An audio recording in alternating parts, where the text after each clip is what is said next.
Hello, HIS community. We are the Organic Farming Group, and we are focusing on SDG number 3, which is ensure healthy lives and promote well-being for all at all ages.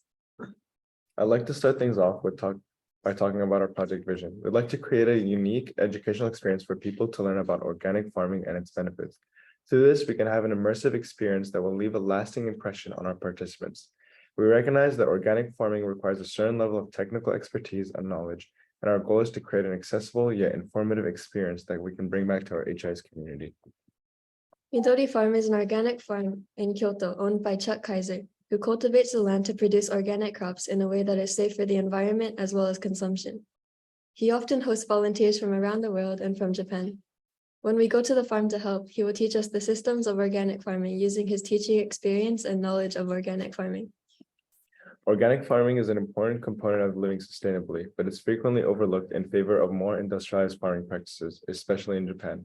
Organic farming should be more available to everyone, regardless of their skill level or experience. Our project aims to bridge the gap between organic farming and the HIS community. Organic farming can also be an effective community building tool. With the knowledge and experience we gain from visiting the farm, we plan on working on the garden here, encourage people to come together to learn about organic farming and its benefits, and promote and raise awareness of organic eating. And from these initiatives, we hope this will reflect in the HIS community by improving health outcomes. Thank you.